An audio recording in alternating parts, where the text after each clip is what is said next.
How much can you make from being a lucky and pretty girl? Wizard Liz. Wizard Liz. Wizard Liz. The amazing Wizard Liz. And what happens when your lucky girl syndrome expires? A narcissist. Hypocrite. This woman is touting out prostitution advice. You're fucking ugly. Let's start there.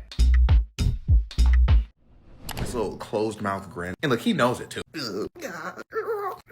All this was a ruse to get more publicity. If there was one person born with lucky girl magic, it must be the Wizard Liz. A virally beautiful face and body casually gets millions of views and followers by just talking to the camera. And I'm gonna be a Liz the Wiz fan till the day I fucking die. Why is it that everyone is always obsessed with me? Casually becomes rich, casually buys a Lamborghini, casually finds true love. But somehow, there is a way to mess everything up. Quote, narcissist and shallow AF. Quote, she can't hide anymore how disgusting she really is. Quote, Liz trades her looks in exchange for men's money, yet she tells her audience that she manifested it all. LOL. Quote, she's just a 25 years old sugar baby. What a disappointment. What? What did I do to you guys? Why did everyone's obsession with Liz suddenly turn on her? Wizard Liz literally lost the plot. Never take advice from her. Really dangerous. Encourages women to manipulate people. What you did is a crime. It's all marketing, babe. I want to be very clear, this video is not about who Liz is, but about how people perceive her brand. You're ugly as fuck. You're too old to be talking this shit. Because maybe your mother's also a sex worker and we don't know. So I can also say that your mom's a sex worker. As your marketing bestie, who graduated top 1% UCLA Business Economics with a background in marketing, we are going to explore how even the prettiest and luckiest brand can still fail you because no brand is impeccable. But you can use the 3 techniques I'll share to help yourself get out of such a sticky situation. Now, why is this even relevant to you? Even if you don't care about social media or Liz, in fact, especially if you don't care about neither, this video is made for you. Because a brand is not how you see you, but how your future college, future boss, future boyfriend sees you. And yes, you have one. But you don't need Wizard Liz's face card or her massive following to become financially free to quit the 9-to-5 you hate. Because I want you to make more money this year. If you are a creator or artist, You can get $100,000 to make your dream come true. This is really urgent. Let me repeat. You can walk away with $100,000 to invest in your dream through the Dare to Dream Challenge with Stan. It's completely free and open to the public. Before we even get to how to sign up, I want to share that the only reason I'm able to be here with my family in China right now, as my grandmother just passed away, is truly thanks to my creative dream. My dream changed my life, and I really hope yours can too. This is why Stan, as seen in the Diary of the CEO and Gary Vee, wants to support the growth of the next generation of ambitious creators and entrepreneurs. They gave away $100,000 last year to a dreamer just like you, and they're doing it again this year. To enter, all you need is to sign up for Stanley, their genius Instagram growth tool, record and post a 2-minute video about your dream. Seriously, what if you could wake up tomorrow free from bills and build your dream brand? Give yourself a chance. In addition to the $100,000 grand prize, there will also be 5 winners each getting $10,000 and tons of freebie. The challenge ends this January, so please sign up now and make your dream come true. Send it to your friends so all of you can win. Click the link in the description to sign up for the Stan Dare to Dream Challenge to start your new year making money through doing what you love. Now let's see how Liz created a system of monetization through an almost perfect brand. Please, enlighten me. What is the message? Subscribe if you want more branding case studies interpreting pop culture icons from a marketing perspective. First, why is everyone so obsessed with the Wizard Liz? Me? Obsessed with you? Yes. And I adore her. Okay, I've watched every single one of her videos. Liz 1.0. Any day is a good day when a hater cries.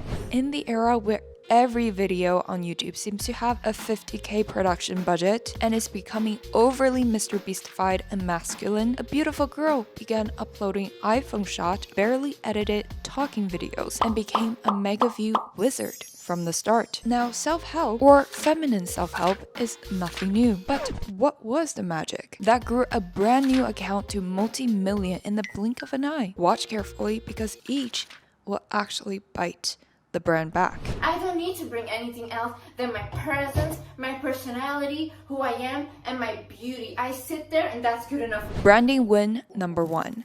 Weaponizing certainty in a confused era. Wizard Liz never sounded like she was figuring things out. She has arrived. From growing up in poor conditions to very quickly a luxe lifestyle, quote, being a queen is your birthright. I don't know why everyone is so upset. Why are you upset? I believe that women should love money. Branding win number 2. The parasocial fantasy. Liz offered an identity and the instruction to be her. The woman who is desired, aware, and untouchable. Oh my god, she accepted 10K. You guys fall for a good morning text. Young girls follow because they want to be her. Branding win number 3. Visual and brand aesthetic. Minimal, controlled, detached. It's her purple cow. The marketing strategy to stand out. The persona of the untouchable woman is always one step above men, chaos, and other women. Powerful, but with a price. Selfish people win at the end of the day. The selfish ones win. Because the cracks underneath the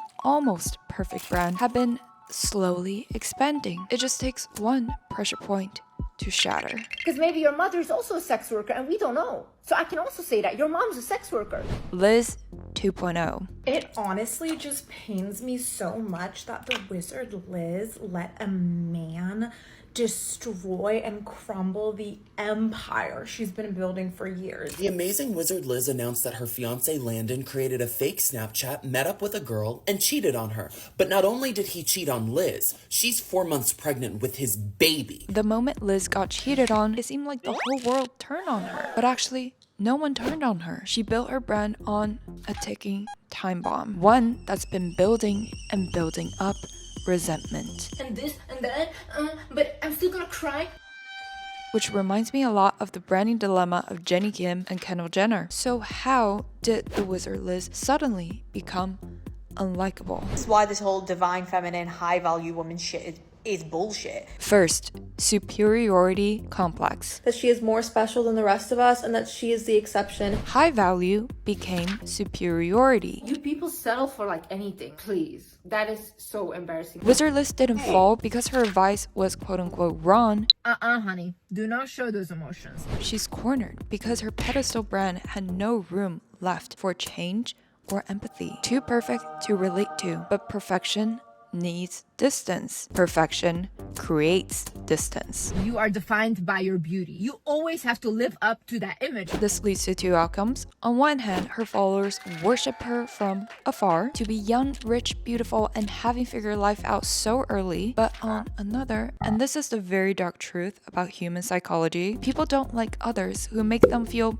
bad about themselves. Just read Robert Greene's 48 Laws of Human Nature or ancient Eastern and Western philosophy. Liz violated at least two rules. First, her aloofness and luxury setup elevated her brand, but with a perception of attitude. It came across as, I am better than you. Second, her certainty that attracted so many followers also gave her zero room to make mistakes. This creates an audience that watches her with a fearful awe, but secretly wishes for her downfall, aka any moment she becomes vulnerable, like being cheated on while pregnant, being off-brand for a slight second. You're fucking ugly. Schadenfreude, baked in the brand since day one, was worsened by second, parasocial reality. What happened to Wizard Liz is literally what can happen when you over-idealize rich men. The way Liz built up this outwardly beautiful and impeccable brand is based on giving advice from her personal life, which is why the moment she first revealed the Landon cheating incident, half the internet's heart was broken.